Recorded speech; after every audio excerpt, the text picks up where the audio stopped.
여러분 안녕하세요, 훈이쌤입니다. 아침 다짐 131차고요 오늘은 1월 15일 월요일입니다.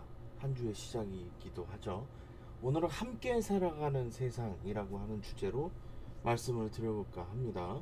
구독, 좋아요, 댓글까지 적극적으로 부탁드리면서 시작해 보도록 하겠습니다. 여러분 지금 하고 있는 일에 만족하시나요?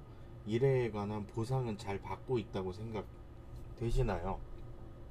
만약 어떤 일을 하는데 하는 일만큼의 대가를 받지 못한다면 어떻게 대처를 하실 건가요? 내가 한 일을 누군가 자신의 치적으로 만들어서 빼앗아가는 생각을 해보세요.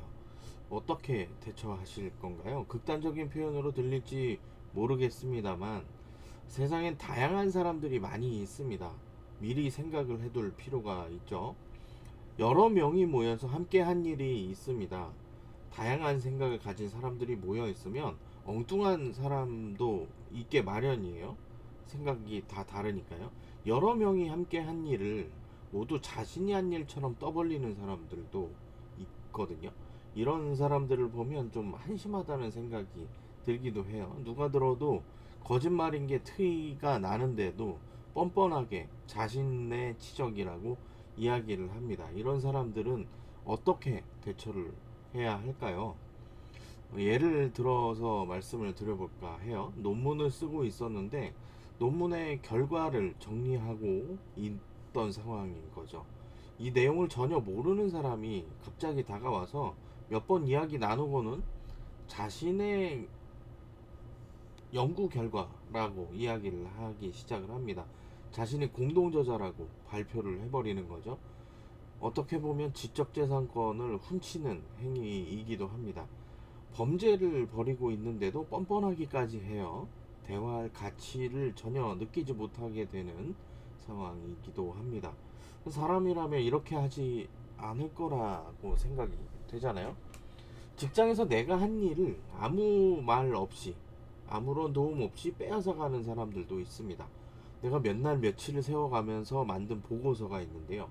이 보고서를 만드는 기간 동안 그 사람은 술자리를 쫓아다니면서 놀았다고 보아야 하겠죠. 야간에도 그런 자리를 계속 찾아다니면서 그런 일을 주로 하시는 분이었는데 어떻게 보면 그런 사람들이 다른 사람이 한 일을 자신이 한 일처럼 상사에게 보고를 하기도 합니다.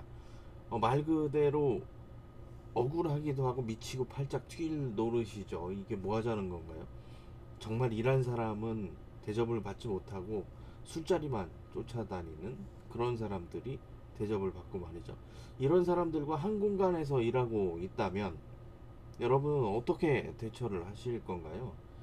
장사에도 상도가 있어야 한다고 이야기를 하잖아요. 남이 한 일을 자신이 혼자 한 일처럼 우기는 사람들에게 예의라는 것을 좀 가르칠 필요가 있다고 생각을 합니다. 내가 나이가 들었다고 해서 모두 어른은 아니거든요. 어른은 자신의 한 일에 책임을 질 수 있어야 해요. 어린 사람들이 본받을 만한 일을 할 수 있어야 하는 거죠. 다른 사람과 함께한 일이 있다면 공동의 성과를 이야기할 필요가 있습니다. 이 세상은 혼자 살아가는 것이 아니니까요. 오늘은 함께 살아가는 세상이라고 하는 주제로 말씀을 드렸습니다. 오늘 영상이 도움이 되셨다면 구독, 좋아요, 댓글까지 부탁드리면서 내일 만나요. 안녕.